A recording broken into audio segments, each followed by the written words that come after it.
Welcome to Physical and Financial Fitness with Patrick, where we go live every morning, 6:45 to 8 a.m. to discuss, physical and financial fitness. We do it from my garage gym here. It's called the Dungeon, where I've built a little facility where I can do my workouts. And we come here and we talk about physical fitness and financial fitness. We talk about how we can keep each other motivated to be in our best physical shape and our best financial shape possible.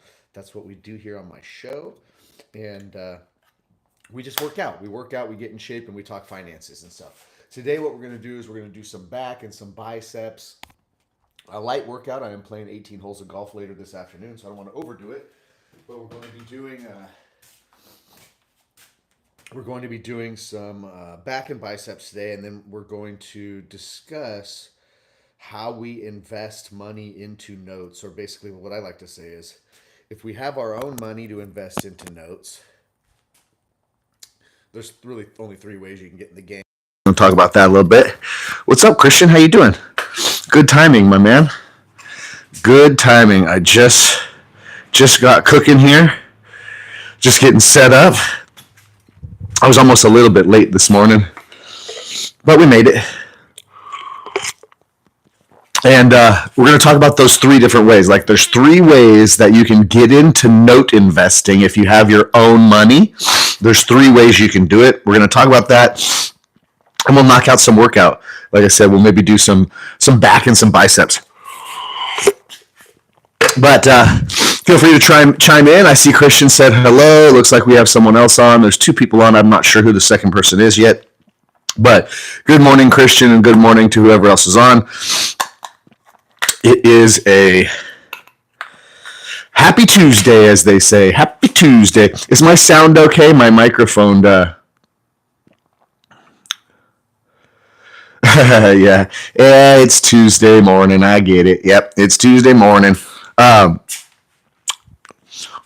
all good. So we got Christian here and someone else. I don't know if that's Andy or if that's Bethany or if that's who, but we're going to get right on it. Yeah, so Christian, we'll discuss the three ways where we can buy notes, but I'm talking about the three ways where we can buy notes using our own money. Otherwise, there's different conversation to have. But today, we were talking about, going to talk about investing money of your own into notes and what that looks like, right? And there's a couple different ways. I knew it was Bethany. Hello. It takes a while for some people to jump on here in the mornings. I get it. And Andy usually comes on, and Andy is probably just busy. Andy's very busy. And since Andy works for us, I never mind when Andy is busy. But we're going to find out if eventually, someday, somehow, in the future, if somehow, someday in the future, if YouTube is ever going to allow people, strangers, to see my live ever again. It's pretty ruthless, man. I was doing really well before I went to the Masters, and then when I took that time off for just a few days, right, with the Masters tournament, I came back, and my viewership had gone down low, like worse than when I was new. So they're like, YouTube, I don't know if they like to punish you or what. It's wild. It is the queen of the operations. There ain't no doubt about that, Christian. The queen of the operations. The queen of this household, too, I'll tell you that. Bethany is for sure the queen of this household. I wouldn't be able to do none of it without her. She is the queen. But let's talk a little bit about buying notes and the ways to do it. If you have your own money, and we talk about people that sometimes need to be shown or helped, assisted in finding money that they actually have. So when we talk about our own money to invest, it doesn't mean that has to be money that's sitting in your checking account right now.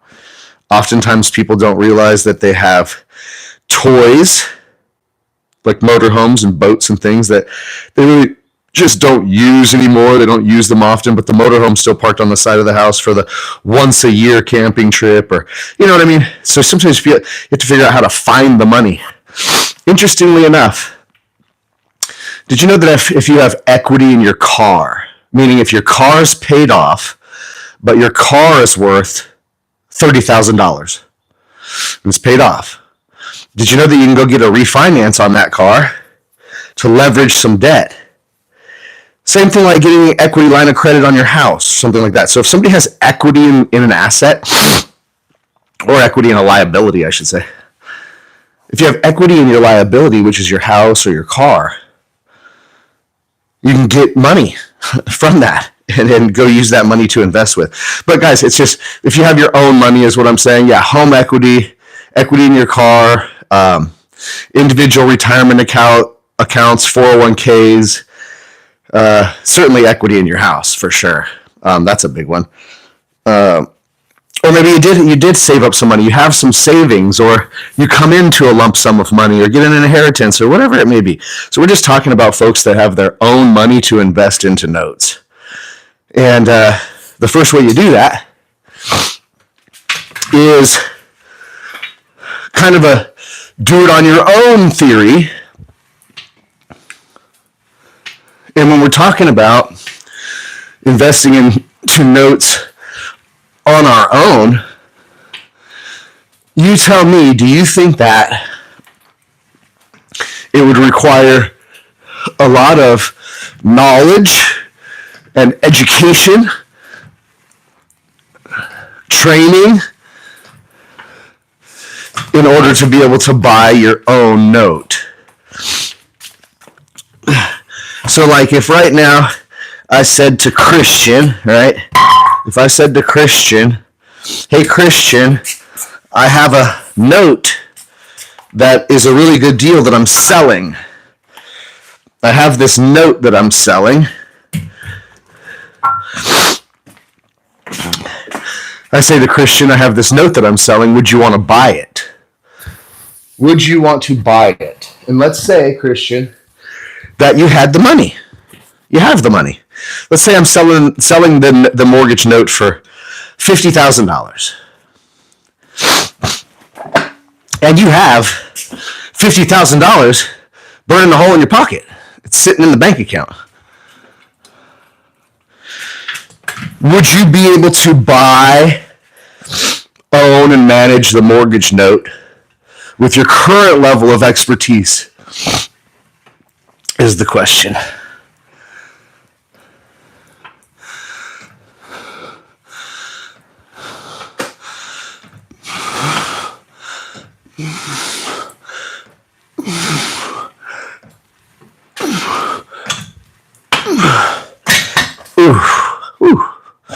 Oh, I'll get the blood flowing. Love that first exercise of the morning. First exercise of the morning always changes you from that tired, sort of non-blood flow, kind of groggy position you sometimes are in the morning. For me, it's always after like the first or second set of exercises, and it wakes you up. It's better than coffee, I think. Getting a morning workout in, it's almost better than coffee. Yeah, Christian, so no, you'd need a little bit of coaching, right? And oftentimes, people don't realize to the extent of how much coaching they need. I mean, I could just start with one thing, right? And I'm not talking to you specifically, Christian, at all. I'm talking as a whole of people that I've dealt with over the years. And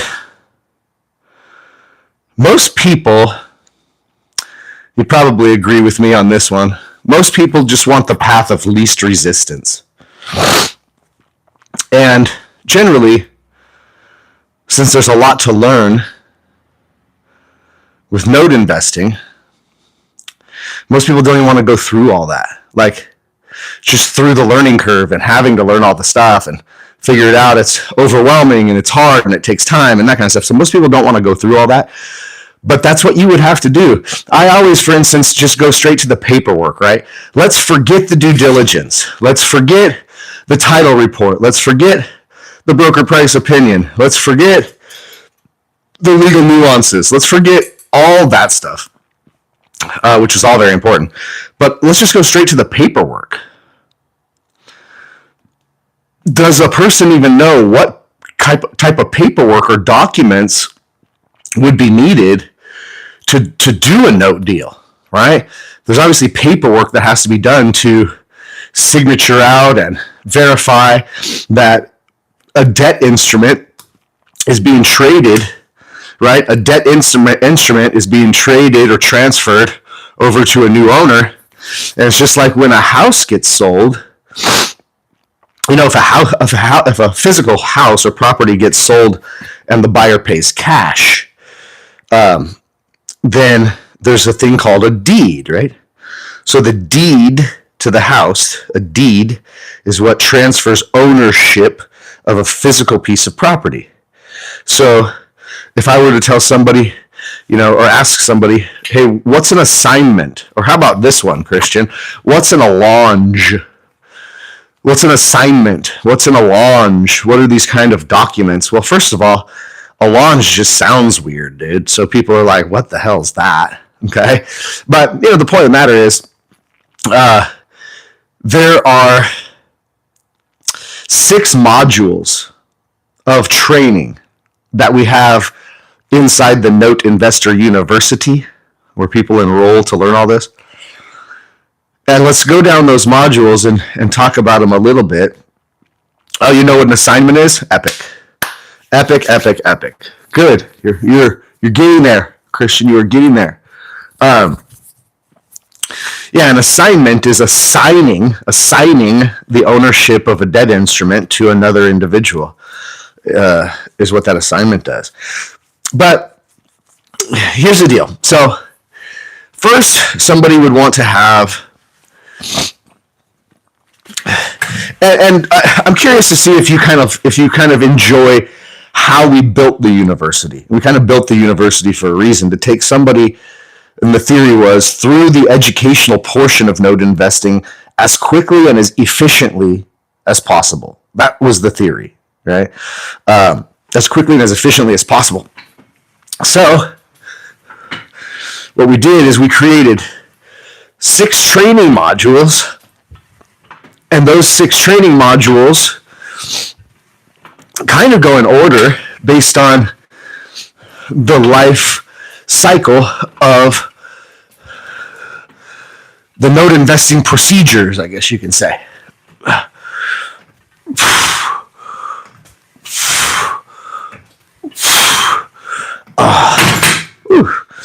So tell me what you think. I mean, obviously, first of all, someone is going to have, look at my hair today. I got hat head like crazy. Woo. Hello.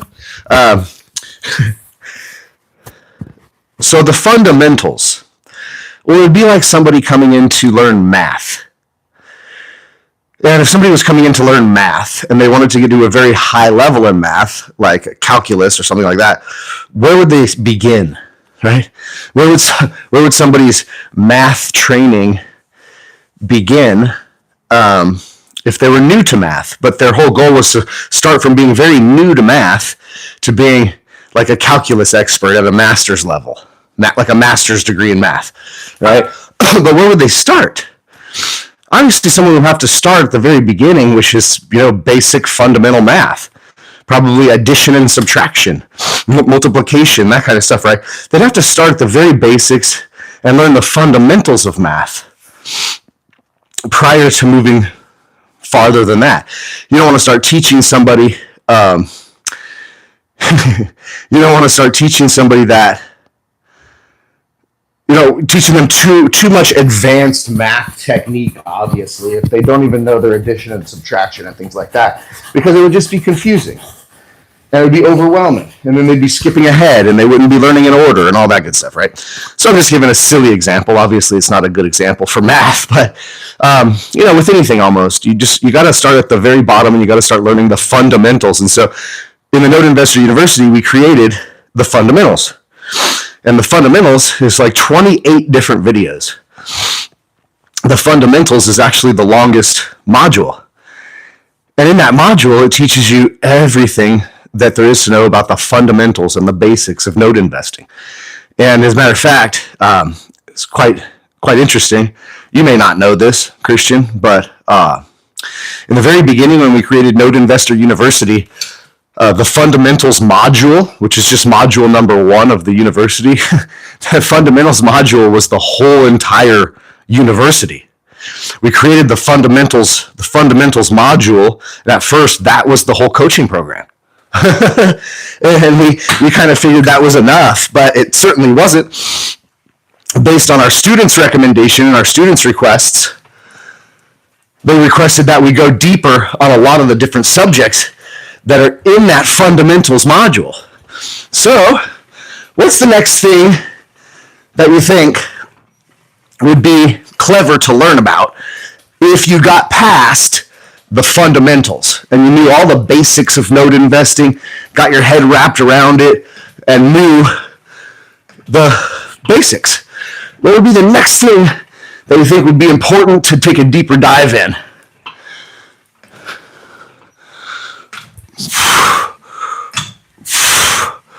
Well, I'll tell you what, it would be due diligence. Straight up.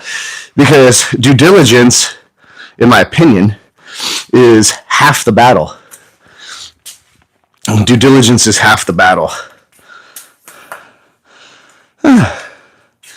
People keep getting kicked off, man. Alrighty. All right, we are back.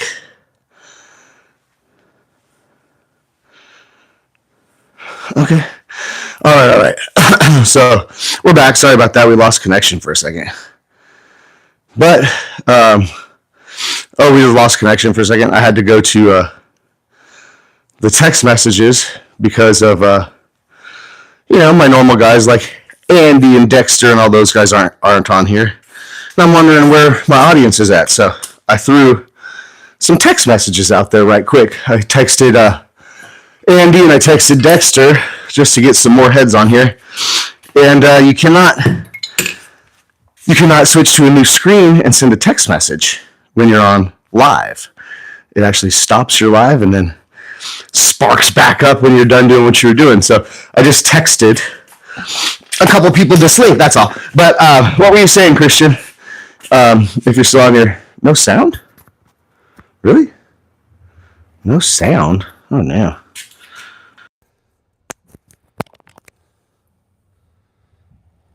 There you go. Is the sound on now? Oh, okay. Okay, cool. I just plugged it back in. Bethany said she could hear me. Christian, I don't know what's going on, buddy. Can you guys hear me okay now? We good? Christian, can you hear me? It's so funny too. YouTube says I have one participant on here, but apparently I have Bethany and Christian. YouTube's so messed up. I definitely got to figure out this week, honey, how to use a different live streaming platform for this. And it says there's one person on here, but there's actually two. I don't know. YouTube's thrashed. I am certainly got to figure out a new live streaming platform where I can do this from, where it's more reliable. I want to go live on something different than YouTube. It's not doing what I thought it would do. You know what I'm saying? Unfortunately. It was so weird too, because I was doing really well with it, and then like I said, I went to the Masters, and when I got back from the Masters of taking 3 or 4 days off of doing it, it's like YouTube put me in jail or something. It's so weird. So weird. But you asked a question, Christian. You asked a question, buddy. You said, what did you say, buddy? Oh, I don't know where that went. Oh, how to buy them. Yeah. Well, not how to buy them yet. Okay? Because the due diligence process is half the battle in note investing.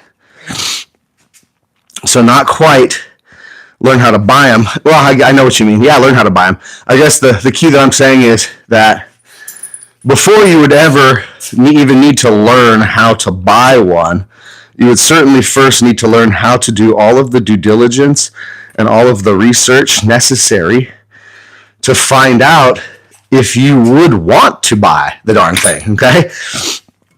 So what we did is we took and expanded from that fundamentals module, where the fundamentals we thought was pretty solid. In fact, it used to be the whole entire coaching program. So Note Investor University just used to be the fundamentals module. That was it at the beginning.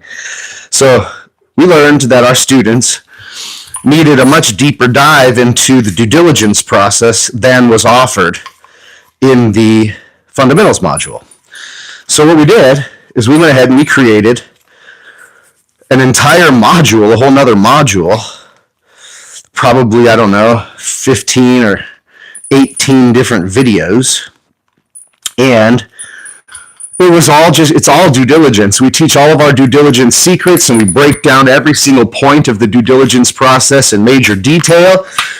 And we give our lists and our secrets and the things to watch out for, and how to read a broker price opinion, how to decipher and read a title report with thorough review of every step of the due diligence process. So figure once we've got the fundamentals down, then we get into due diligence. And the due diligence, like I said, is half the battle in the note investing space. So a full module on that. Now then, Christian, now we're on to it. So now then you must say, if we have the fundamentals down, we understand all the basics, we get it.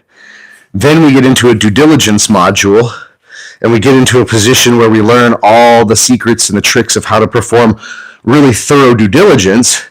Well, that's how we make sure if it is an asset we would like to buy or not. So now let's say we get through the due diligence process and we say, dude, this is a juicy deal. I like the numbers on it. It checks out. It looks good. All my due diligence checklist I got through, and this looks like something I'd like to buy. Then we get into the acquisition module. So we created an entire module on just the buying process, the acquisition process, the documents, the legalities, what needs to be signed, what needs to be notarized, what needs to be recorded in county recorder's office, all those good things, along with a few more intricate pieces of information about that acquisition process. For instance, how do you even negotiate? How do you even deal with a seller, right? With just a note seller. How do you deal with a note seller? How do you properly negotiate with a note seller? How should the communication go? Just all that stuff. So we break down the acquisition of a note from front to back in ultra detail. Okay? So we've got the fundamentals, then we've got due diligence, then we've got acquisition. Ooh, those feel good on the shoulders. First couple reps, but let me tell you. What do you think comes after you buy one? What would be the next module?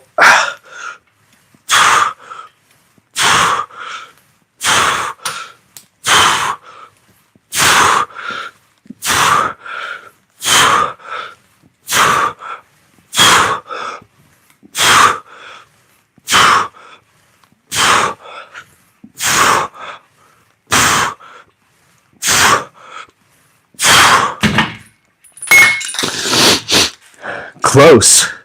Very close. Good guess on the servicing, Christian. Very close. So we've got the fundamentals. Then we've got due diligence. Then we've got acquisition. Now, after you buy one, you're going to need to know about servicing, yes, which is one of the facets of asset management. So that fourth module is asset management. When we own these things, what are we supposed to do to manage them? Yes, a servicing company. How to onboard an asset with a servicing company, how to work the servicing company management portal, how to onboard your note with a servicing company. So that's all part of it, but it goes deeper than that. So with asset management, how do you manage one or more notes? What do you always have to keep an eye on? What are you looking for? What do you have to worry about? And those kinds of things. So we figured that was a pretty good transition right into asset management. And there's a whole module on that, which does cover servicing for sure. It's part of it. But it's very extensive on everything one must pay attention to and be aware of when they own a note or multiple notes, how to manage those assets. So that's module number 4. Okay.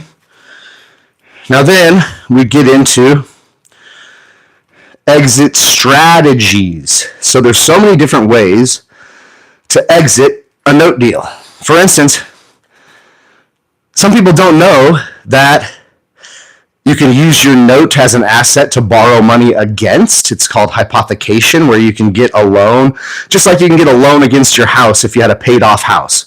You can go get a loan against your house, use your house as collateral, or you can use a note as collateral, and you can borrow money to go do more things using your note as collateral for a loan. That's called hypothecation. So the next module is exit strategies, in which we cover partial note sales and note flips and foreclosures and deed in lieu of foreclosures and loan modifications and just about everything you could think of when it comes to an exit strategy that can be used in note investing. Now then, if we taught somebody all of that, someone may want to exit a note deal at some point. Somebody may want to sell a partial. Somebody may want to use it as collateral to borrow money against it. Somebody may want to sell the note to a new note buyer in the note space. So actually how to exit, how to sell a note, how you are the seller and how you would negotiate with buyers. And the whole transfer process from seller to new buyer is what you would need to know, and how to manage all that and how to make it run smooth. So those are the modules, right? So we've got fundamentals, due diligence, acquisition, asset management, exit strategies, and exit or disposition. So those are the 6 modules. What's really interesting is all those other 5 modules that we added after the fundamentals, all those other 5 modules were made because of request of our students. And once we delivered all those modules in one package, all the students were extraordinarily happy and saying, wow, this really over-delivers. And we really put everything in there. Now, I'll tell you something that's even more interesting than that. Another caveat to that is that we also had some requests. After we created all those modules and the whole program, we actually had some more requests from our students. And our students wanted an even deeper dive on certain things. And so what we did is we made 7 different master classes. And these master classes are like 1 hour to 3 hours long, full PowerPoint presentation, slideshow, visual examples, and everything. And there's 7 master classes. Well, we took all the requests from our students in what they may have been missing or wanted more of, even after we built all the 6 modules.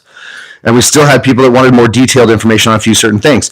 Well, guess what? Due diligence, which is half the battle, due diligence was one of those items. And so we made a 2.5 hour, Bethany did actually. Bethany made a 2.5 hour screen shared due diligence masterclass on our 67-point due diligence checklist that we use in our business. And so, from due diligence to how to raise private capital, to how to do a joint venture partnership, to how to do that hypothecation if you want to borrow money against one of your loans, and all those very detailed things we went through in major masterclass detail. And we have 7 different masterclasses as well. So that is really the Note Investor University. So you'll see that when we're talking about the 3 ways that people would invest their own money into notes, the first way somebody would invest their own money into notes would be that they would have to learn all this stuff, become an expert at it, maybe go through the Note Investor University, take notes, come to classes, and learn all of it to be a pro note investor so that they could have all that dialed. And at that point, then, that person wouldn't need anybody else, right? And if you have all the knowledge and the skills, and you have your own money, then you don't need anybody else. So you can be a note investor, right? It's just, here's the thing. 9 out of 10 people, and I know that sounds like a big number, but 9 out of 10 people don't want to do all that work and learn all the stuff and become an expert and have to go to the classes and watch videos and take notes and, come to, Thursday mastermind calls to talk to the coaches and ask questions and get bet. Most people don't want to do all that. I hope we understand that. 9 out of 10 people want a path of much easier resistance than that. That's just unfortunately the way people are. So, let's say someone had their own money, but they didn't want to go through all the hassle of learning everything and being a pro and getting the education and going through classes and, all those good things. They didn't want to go through all that, which again, 9 out of 10 people don't want to do all that, okay? So if somebody has their own money and they want to invest into notes, but they don't want to learn all that, then the second best way to invest into notes is to invest with a pro. So, as I've told you, there are some pretty amazing ways to be a private lender to a note investor. Now, the reason why being a private lender to a note investor who's already a pro, the reason why that's a good idea, well, a couple reasons. One reason is that obviously you don't have to learn everything to be a pro. You can rely upon a lot of the pro's expertise. Kind of learn a little bit while you go, right? That's one thing. But the other thing is this, people don't realize. In the note investing space, it's always said that note investing can be far better than traditional real estate investing because as a note investor, we collect passive cash flow from real estate without the headaches of being a landlord. So you'll hear that sold a lot in the note space, right? We collect passive cash flow from real estate without the headaches of being a landlord. So that's often sold in the note business. That's kind of a pitch of why it's cool. Well, I'll tell you something interesting that's not spoken about, okay? You're going to hear it first from me here today. But one of the things that's not spoken about is that a private lender to a note investor gets all the benefits, just about all the benefits of being a professional note investor without the hassles of being a professional note investor. So oftentimes this is a route that a lot of people will choose to be a private lender to a note investor. Two differences are that the private lender is not going to make as high of a yield on their money. They're not going to make as high of a return on their money as someone who has become a pro themselves. So a little bit less return for a private lender and really no upside. So if there is upside in the deal, like we foreclose on a house and come up on a $30,000 windfall profit or something like that, that private lender is not due any portion of that windfall profit because they just had a private loan with you at a certain prescribed interest rate that you guys agreed on in order to borrow their money. And that's just what you owe them. They don't own a piece of the note. You own the whole note, but you were able to purchase that whole note by using borrowed money from a private lender. Now, that private lender, aside from a little less return and no potential for upside, they have all the benefits of a note investor without having to be a pro note investor. So do they also get a collateralized investment that's secured and not volatile? Yes. Do they also get monthly passive cash flow from real estate without owning it? Yes. You guys making sense? So oftentimes being a private lender is really a powerful position, okay? But in the note investing space, I like to say, a private lender that would invest money with a pro gets pretty much all the benefits of a note investor without having to go through the hassles of being a note investor. Does that make sense?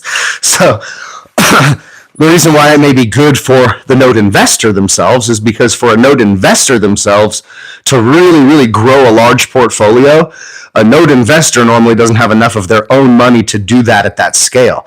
So a note investor has a need for other people's money.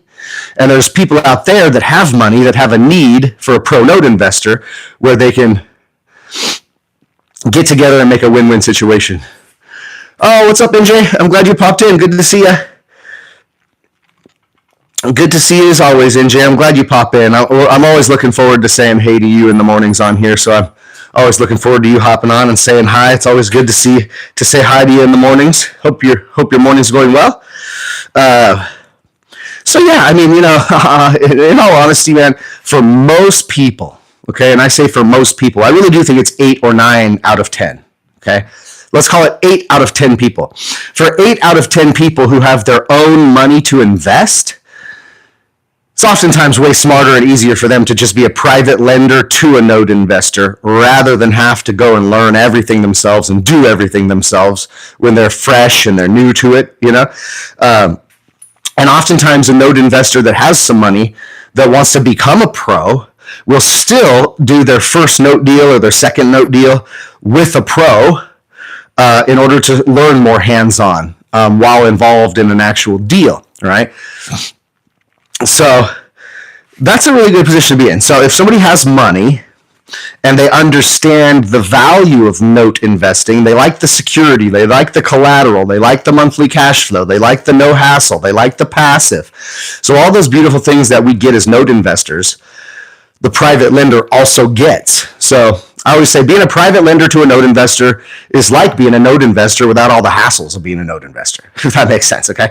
So that second way of investing money with a pro note investor is usually the easiest route. And I'm telling you, 8 or 9 out of 10 people who have money will pick that route over having to go to the university, take the classes, take the notes, ask the questions, learn, and all that stuff. People just don't these days have the time for that. They don't want to do it. It seems hard. It seems tedious. They have to learn. No one wants to do all that crap.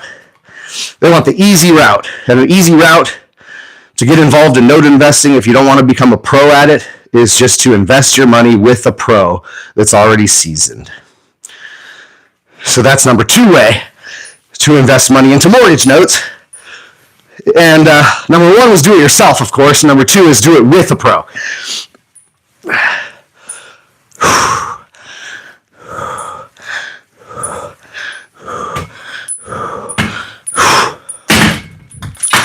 Whew.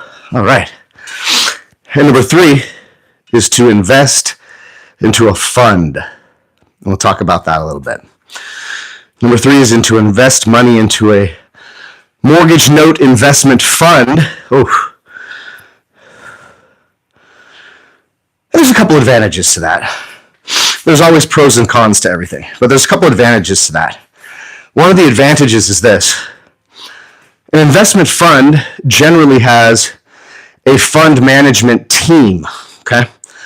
So an investor would be saying that, do I want to put all my money into a deal and rely upon one person, like investing with a note investing professional? So they would be investing in one note, or they'd have one note as their collateral in that instance, investing with a pro. And then obviously all that happens in that transaction and the success of it would have to do with that one pro note investor that's kind of responsible for the deal. And so in the hypothecation lending or joint venture partnerships on one note with a note investor has some advantages, but also some disadvantages compared to maybe that of investing into a fund. The reason why the fund might be more attractive to some is that there's a fund management team. It's not just relying upon one person. So for instance, in our family fund called Everly May Capital Group, and if you didn't know, guys, we called it Everly May Capital Group because my daughter's name is Everly May. So we named the fund after my daughter. You're down 7 pounds?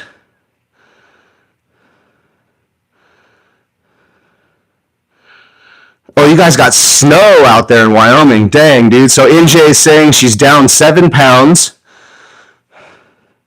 Early days only means working out in the dark. Early hours. Well, I'm glad that you're sticking to it. And you haven't been able to run because there's snow. What a pain in the butt. Snow.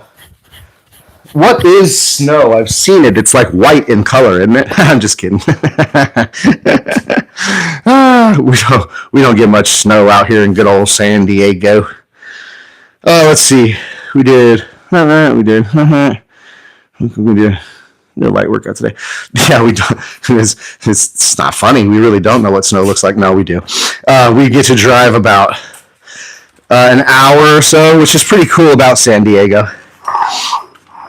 One of the really cool things about San Diego, well, there's lots of cool things about San Diego. One of the cool things is that in the snowy season, from where I live right now, we drive probably about an hour or so. And we're in full-on ski slopes. So we have Big Bear Mountain and a couple of these great ski areas that are very close to where I live. So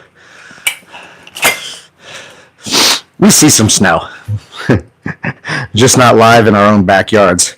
Can't go out to the backyard and build a snowman, unfortunately. But can drive about an hour to some nice ski slopes. Big Bear Mountain, pretty cool. But, oh, Andy, hi. My bad, I totally forgot I had 3 lawns to cut this morning. Well, hopefully you got a lawnmower that you ride on, like one of those little buggies, instead of having to push it. I guess that's not going to work out. I got to move this. Hang on a sec, guys. But investing into a fund allows an investor to rely upon a whole team of people to manage their investment, to manage their money, rather than just rely upon one individual. So that could be attractive to some investors where they're saying, oh, there's like 7 people that is running this fund. It's not just one person.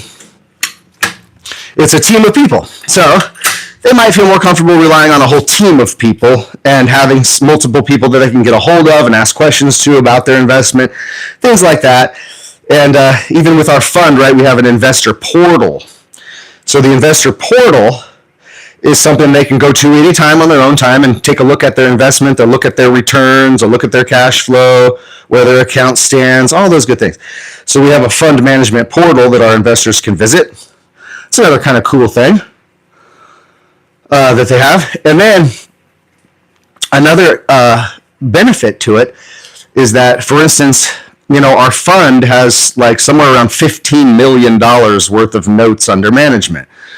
So their money or their investment is obviously secured by a very large portfolio of multiple notes. It's not just secured by the one note.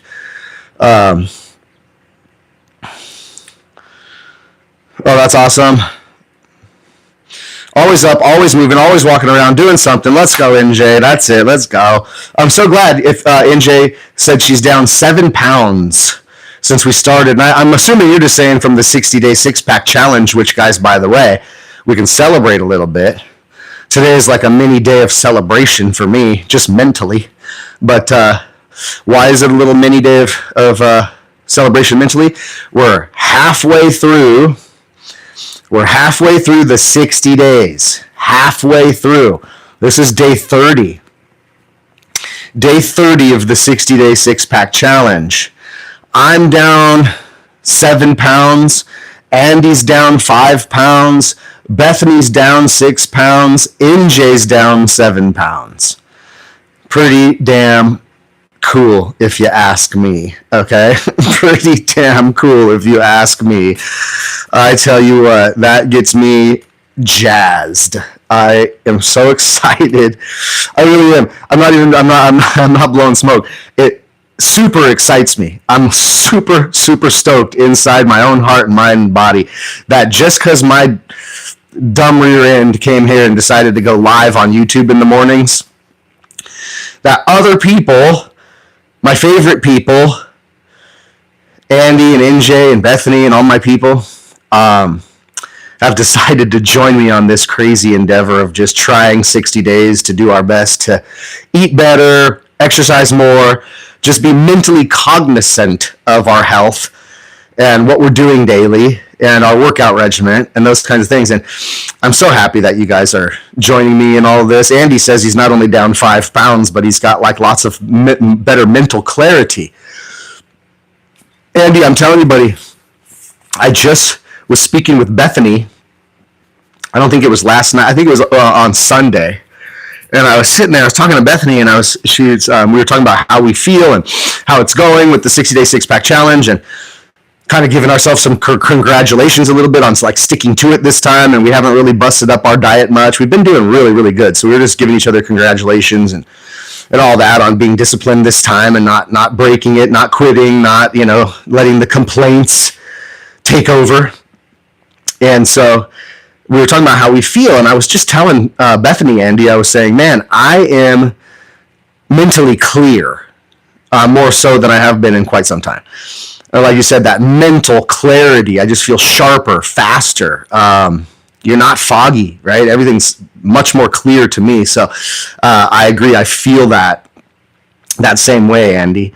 There's something about it, isn't there? Not only am I feeling better energetically, but like you said, the clarity, the ability to do things quickly in your mind and all that, it's just the fog goes away. It's quite interesting how the food system and what we are made to purchase at the grocery store and put into our bodies is mostly all poison. Bethany and I are walking through the grocery store nowadays, and it's tough because now that we're so mentally cognizant of what we're eating and the ingredients in our foods and things like that, I mean, you can't even go buy just a jar of spaghetti sauce, guys. If you just go get a jar of spaghetti sauce, like a Prego or whatever, and you're just going to come home and make spaghetti, have you seen how much pure sugar and things like that they put in something like spaghetti sauce? So it's wild. Yeah, we're reading every label, Andy. We're reading every label for sure. And I'm telling you, another 9 out of 10. Here's another 9 out of 10. 9 out of 10 times, I go, ooh, I wish I could eat some of that. And I grab the package and I look at Bethany and I go, oh, I hope we can have this. And I start looking at the ingredients list and I start reading down the ingredients. And 5 seconds, I go, nope, can't have that. Put it back.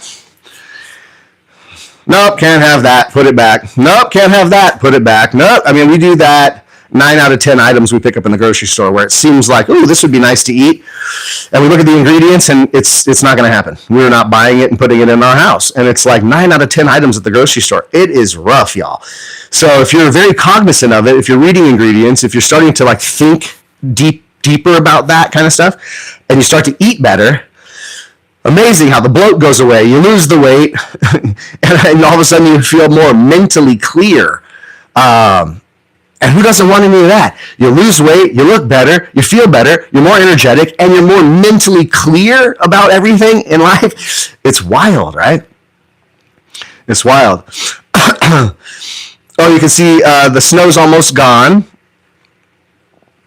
Nice. MJ feels the same way, right? It's becoming, you feel better. I mean, I don't know what else do you say? You just feel better. You feel better physically, you feel better mentally, you feel happier, I feel like I'm a nicer person to other people right now. Like, I don't get angry as quickly. I mean, there's all sort of interesting things you find out about your body and the way it works when you start to be healthy. It's pretty wild. Pretty damn wild. But congratulations to all of you guys who have been following along on this track, because we're halfway through it, guys. We made it halfway. This is day 30 of 60-day six-pack challenge. We're in day 30. We're halfway through. It wasn't that bad, was it? Hasn't been that bad, has it? Sure, maybe at first. I remember, Andy, the first week of doing this. 3 weeks ago, you were going, oh, God, the diet, it's tough. And so were we. Oh, it's tough. It's new. It's not the same. It's different. And you go all crazy. You make everything harder. On yourself than it needs to be. And look, here we are. We're only halfway through it. Day 30 of the 60-day challenge. We're halfway through it. And it hasn't been that hard, has it? And a lot of us are starting to find out that some of these things we changed our diet, our workout habit, our sleeping habits, whatever we've changed over the last 3 weeks, over the last 30 days, we're going to continue to push the next 30 days. And I'm telling you guys, just mark my word and tell me if I'm wrong later, okay? The compounding effect takes place physically and financially, both. Compounding, if you look at compounding, the way it works, compounding is usually very futile in the very beginning. But towards the end of the cycle, when you're speaking about compounding, it gets unimaginable. So when you're talking about money, they say, would you rather have $1 million? I'll give you $1 million, or I'll give you a penny a day that doubles every day for a month. You ever heard that? Somebody says, would you rather me give you $1 million, or would you rather give you 1 penny per day, but it doubles every day? So on day 1, you get 1 penny. Day 2, you get 2 pennies. Day 3, you get 4 pennies. Day 5, you get 8 pennies. Day 6, you get 16 pennies. Day 7, you get 32 pennies. You guys see what I'm saying? So you're a week into it. And on day 6, you're going to get 32 pennies. So if somebody's even thinking about that at all at this point, they're saying, that is the dumbest question I've ever heard. Give me the $1 million. But that's not the way compounding works. In the beginning, it is very futile. In the end, it is mind-blowing. So I want you to do that. And you tell me how much money that you would have at the end of 30 days if you were given 1 penny per day that doubles each day versus $1 million. So 1 penny you get on day 1, 2 pennies you get on day 2, 4 pennies you get on day 3, 8 pennies you get on day 4, and so on. And if we do that with compounding like that, you'll find you'll have much more than $1 million by the end of that 30-day time period. But in the beginning, it seems so futile, like it's not working. It doesn't make any sense. But boy, by the end, the compounding really, really gets eye-opening. So I'm feeling that way with this 60-day six-pack challenge. We've lost 5 pounds. We've lost 7 pounds. We've lost 6 pounds. We've lost all across the board. Everyone here, from Bethany to Andy to NJ to myself, we're all saying, man, we feel more mentally clear, more energetic, and we're halfway through. We're halfway through. If we stay strong, you guys, and we do not give up on ourselves, and we stick with this diet, and we stick with the routine, and we keep pushing, and we just do it for the next 30 days, that's all we got left. You guys, I'm certain, and you can tell me if I'm wrong by the end of it, if we stick together, yeah, you'd have $5 million, right, Christian? Thanks for doing the math. Over $5 million. So if you got a penny a day, that doubles every day for a month.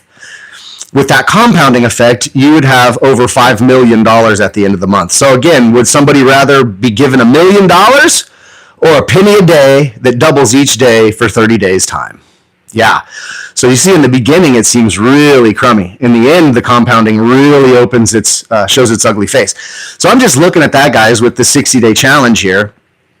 Andy, I was saying that after 30 more days, many of these things, the better dieting, the reading of the ingredients, the being more cognizant and all that, after 60 days of switching your life to that as a habit, oftentimes after the 60 days, many of these things that we've been doing will become the norm. And you won't have to any longer call it a challenge. Do you see what I'm saying? After day 60, many of these things, from the diet to the workout routine to everything, is going to become normal to us. And it's going to feel weird if we eat poorly. It's going to feel weird if we miss a workout. It's going to feel weird because it's become the habit. It's become the norm in our lives. And that is one of the reasons why I wanted to do the 60-day six-pack challenge, because it's going to force me to create new habits. It's going to force me to become somebody different, become somebody new. And just as when you quit drinking alcohol, you didn't realize how bad you were as an alcoholic. When you quit drinking alcohol and you don't drink for a long time, and then you go back to it, and maybe you have a couple beers with some friends or something, why not? I haven't drank in a year or two, I might as well just have a beer or whatever. You realize how bad it is. You realize how bad it makes you feel. You realize why you quit drinking in the first place, and it's very apparent. But you have to get away from it. and change your habits and become a new person in order to go back to it to feel that it's just not you anymore. It just doesn't make sense anymore. It doesn't jive you at all. So that's what happened with me and alcohol, is that now it's not that I try not to drink, it's that I don't want to drink at all. I don't find it fun anymore. I just think it's poison. So you get what I'm saying? But it took me to remove myself from alcohol for so long for my body to get used to it, to now it's a habit not to drink. So when I do drink alcohol, if I ever do, it's like, ugh, God, what was I ever thinking? Does it make sense? So I think after the 60-day time period, Andy, hey, HBJ, it's been a minute. Good morning. What's up? It's been a minute. I haven't seen you in a while, man. Awesome to see you. Yeah, never going back to it. You wake up refreshed, right? You wake up refreshed. You're ready to get out of bed. It's like you wake up energized, right? Yeah, I know. I feel you, brother. I feel you. And so a lot of this stuff, I'm hoping, will mold habits. It will mold us into being different people. When you become a different person, oftentimes you don't like to do the old things that you used to do. It doesn't jazz you anymore. Does that make sense? So a lot of this, Andy, I'm hoping is just going to become habit, and a lot of it will stick. And then it won't seem like a challenge. It won't seem like we're having to do something for a 60-day time period, and that it'll just become a part of our lives.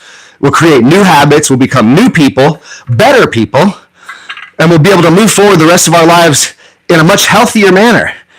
And when we talk about health and wealth, there are two things that I try to be cognizant of on a constant basis. Two things that I'm always thinking of. Like Andy said, now I'm reading all the ingredients on the back of all the food at the grocery store. Well, soon you'll realize too that it gets addicting to figure out where every dollar is going that you have, right? Being that we feel like food is a tool, right? Food is not for enjoyment. Money's not for enjoyment. Money's a tool. Food's a tool. We're learning that, right?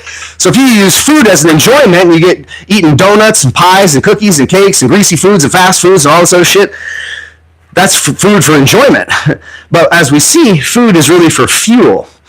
And so when you start eating better, you get rid of the poisons, you get rid of the fast foods, you get rid of the donuts and all that shit, your body acclimates to being fed healthier foods. That's why you have more energy, you feel clearer in your head, you don't have sugar fog, you're waking up with energy in the morning, all those good things. So, same thing with finances.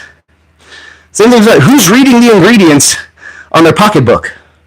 Who really, really judges where every dollar goes? And I'm not talking about a budget. I'm not talking about, oh, here's how I budget. No. I'm talking about literally, like, your mind starts to go after a while like mine does. Like, if I get a $1 bill, I think in my head, this piece of paper is absolute trash. A $1 bill, you might as well wipe your butt with it. It's paper. You might as well light it on fire, burn it into ash. It's gone. Okay? It's just a piece of paper. It's nothing. Literal monopoly money. So when I it starts to, maybe it's not good for people. It starts to wreak havoc on your mindset, because now I'm thinking every single dollar I get, where does it go to work for me? I don't spend it. You see what I'm saying? Like, it's a different mindset, and now my life is led that way. It's not. I don't have to think about it anymore. I've just become a new person. I've trained myself. So it's like every time I get money, I'm thinking, what can I do with this money that's smart to get the money to work for me somehow? It's a tool, not used for enjoyment, which is right retail spending. So it's all about that mindset. It's all about creating those new habits. And so, like I said, after the next 30 days, I'm going to do with you guys. I've already mentioned it before. But after this next 30 days, we're going to see how much this compounding effects takes place. I can't wait to hear where we're all at physically on day 60. After all the compounding effect of all 60 days has had a chance to take place. And I want to see, what do we look like? How do we feel energetically? All those things. I want to see, on day 60, where are we at? And that is going to be an amazing thing. I can't wait. I'm excited about it. So we only got 30 days left. But when this 30 days is over and we're done with the 60-day six-pack challenge thing, I think we're going to do a 60-day financial challenge, so that when I'm out here working out in my gym, I'm going to be coaching you guys every single day on things you can do and how we can move forward to try to better ourselves financially in a 60-day financial challenge. I think that'll be fun. But trying to help mold people, trying to help change people's mindset, trying to get you guys to grow a little bit, to think differently about your health, to think differently about your money, to think differently about your financial future. It all happens between the 2 ears, first and foremost. Then you've got to put in the work, which in the beginning is the hardest. The beginning of the compounding effect is the most futile portion of compounding. It looks like nothing's happening. It looks futile. It's very defeating. But after you stick to some things and you start to change and you start to complete those daily habits differently than what you've been doing, I'm telling you, a lot of change can happen in 60 days. That's why I did the 60-day six-pack challenge, and I'm going to do a 60-day financial challenge. We're going to see if we can't help each other do something better financially. That'll be fun. Just switch it up a little bit, right? But I'm a big believer of the mindset first, then hard work and futile, and then compounding. Okay? That's just how I see the world working. So, who knows? Maybe we'll do a financial challenge. Try to get everybody to buy their first note in 60 days. That'd be cool, huh? I'm enjoying it too, Andy. I really enjoy the people that come on here consistently. I enjoy being able to have people to talk to when I'm working out in the gym in the morning. You guys keep me motivated. As I said, this is dual motivation. If Bethany and I can help all you guys stay motivated to eat better, lift weights, jog, jump rope, get into it, at least work it out 5 days a week, we feel like we've really helped people. We're going to do it with our finances too. We're going to help you guys because we really enjoy it. I do. I really enjoy this, and I enjoy helping people. I really do. At the end of the day, I'm one of those people that I've helped myself quite a bit. And I've been selfish with it for many years of my life. So I've done well. I'm doing pretty good financially. Obviously, I'm able to turn my physical body around within about a 2-year time period to go from fat beer belly dad bod to looking like somebody who's into fitness. People ask me, oh, do you do steroids? Do you do peptides? What are you taking? What are you this? What are you that? Right? And the great complimentary questions to get. My response is always, nothing. Nothing. I don't take steroids. I don't take peptides. I don't shoot myself with needles. I don't do any of that shit. I eat good and I bust my ass. That's it. Eat good and bust my ass in the gym 5 days a week. That's it. You don't need all this other shit. Now, of course, if I want to be like a competitive bodybuilder or a fitness influencer and I was going to take my career to fitness, of course, probably to compete with those kind of people, you got to do something a little extra. So you might end up getting some steroids or some peptides or some TRT, testosterone replacement therapy, all this stuff to advance your results faster. But I'm not in that game, guys. I'm in the financial business. I'm just trying to be in good shape. I'm just trying to be an old dad in good shape, and I'm in the financial business. So definitely not competing with the influencers that are fitness experts. But so glad to help you guys and just to have fun with my people and be able to help advance folks, help you change your mindset. Are you guys still on here? My viewership went to 0 on my YouTube. That's so weird. It says that 0 people on here. Are you guys still on here? Comment and say what's up if you are. So weird. YouTube is killing me. I am going to definitely change it up and get on a different platform than YouTube for this live. I think I'm going to get a live platform. It'll allow me to go live on multiple platforms. Yeah, it's so weird, Andy. It says on my end that no one's on here. It's so weird. YouTube's killing me, man. Oh, these curls are killing me. Oh, oh my gosh. Hi, Bubba. Yeah. What'd you get on your shirt? What? What'd you get on your shirt? A little sari. Okay. I had a sari for breakfast. Okay, bye. This thing is like not working anymore. It's just disconnected. She was moving around. Okay. It won't connect anymore. It's just toast. I gotta buy a new one. Okay. Okay. All right. I'll wrap it up and go get her then. Looks like the HBJ. It's good to see you, brother.